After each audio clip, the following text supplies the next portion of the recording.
शायद आप इस बात से अनजान हैं कि आपके यूरिन का जो कलर है वो ये बताता है कि आपने प्रेगनेंसी कंसीव कर लिया है। अगर आपने प्रेगनेंसी कंसीव कर लिया है तो यूरिन का कलर बहुत ज़्यादा मायने रखता है। हेलो फ्रेंड्स, मैं डॉक्टर नैमा बानो। आज की वीडियो में मैं आपको बताऊंगी कि अगर आपने प्रेगनेंसी कंसीव कर लिया है तो आपका यूरिन कैसे बताएगा कि आपने प्रेगनेंसी कंसीव कर लिया है। देखिए, जैसे आपका इम्प्लांटेशन होता है, आपके बच्चेदानी में बच्चा ठहरता है, आपके यूरिन का कलर चेंज होने लगता है और आपके यूरिन में थोड़ा सा झाग भी आने लगता है। नॉर्मली तो सबका यूरिन मॉर्निंग में येलो कलर का होता है। मैं मॉर्निंग के यूरिन की बात नहीं कर रही हूँ यहाँ पर। अगर आपको प्रेगनेंसी ठहरती है तो मॉर्निंग का यूरिन तो येलो आएगा ही, उसके साथ आपको दिन में भी येलो कलर का यूरिन आएगा। जब आप प्रेग्नेंट नहीं होती हैं तो आपके यूरिन का कलर दिन में किसी भी टाइम इतना येलो नहीं होता है जितना जब आप प्रेगनेंसी कंसीव कर लेती हैं तो। और इसी के साथ साथ आपके यूरिन में एचसीजी हार्मोन भी बढ़ता रहेगा। मॉर्निंग में एचसीजी हार्मोन बहुत ज़्यादा होता है क्योंकि यूरिन कॉन्सेंट्रेटेड होता है। तो प्रेगनेंसी का सबसे पहला लक्षण ये होता है कि आपके यूरिन का कलर चेंज होना। जब आपके यूरिन का कलर चेंज होने लगे तो ये इंडिकेशन होता है कि आपने प्रेगनेंसी कंसीव कर लिया है। ये चीज़ आपको पीरियड मिस होने से पहले भी दिखाई देगी और जब आपका पीरियड मिस हो जाएगा तब भी आपको दिखाई देगा। दूसरा सिम्टम आप ये नोटिस करेंगे पीरियड मिस होने से 3-4 दिन पहले कि आपके हाथ पैरों में स्वेलिंग होने लगी है। मॉर्निंग में जब आप उठती हैं तो आपके हाथ पैरों में स्वेलिंग होती है।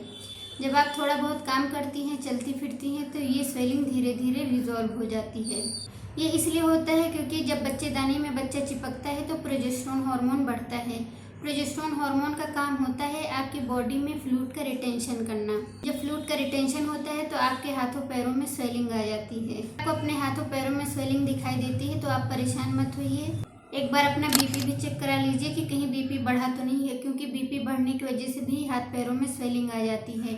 अगर आपका बीपी नॉर्मल है तो आप बिल्कुल भी परेशान मत होइए, ये आपकी प्रेगनेंसी रुकने का इंडिकेशन होता है। ऐसे केस में आपको पैर लटका कर नहीं बैठना है या ज़्यादा देर तक खड़े नहीं रहना है। जब भी आपको बैठना है पैर ऊपर करके बैठना है।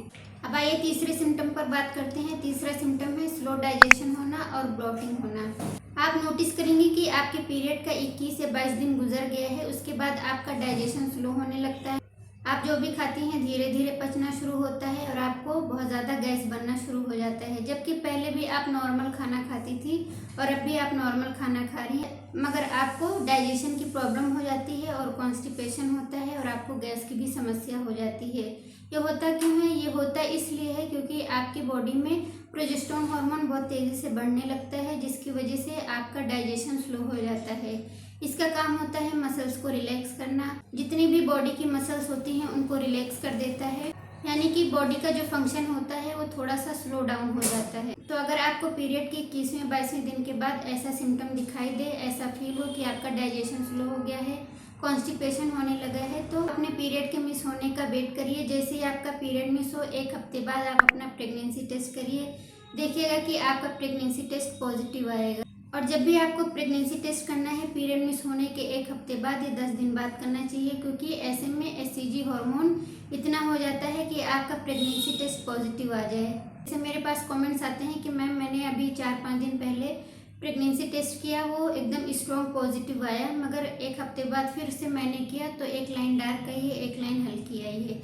इसका ये मतलब होता है कि आपकी प्रेगनेंसी खतरे में है। और इन केस ऐसा होता है तो आप अपने डॉक्टर को फ़ौरन दिखाइए। तो फ्रेंड्स, आज की वीडियो में बस इतना ही। आई होप कि वीडियो के सभी पॉइंट्स आपको समझ में आए होंगे। चैनल पर नए हैं तो चैनल को सब्सक्राइब कर दीजिए, वीडियो को लाइक कर दीजिए और दूसरों तक शेयर कर दीजिए। अगर आपको मुझसे प्रॉपर ट्रीटमेंट चाहिए तो मेरे इंस्टाग्राम आईडी पर विद कंसल्टेशन फीस आप मुझसे कंसल्ट कर सकती हैं।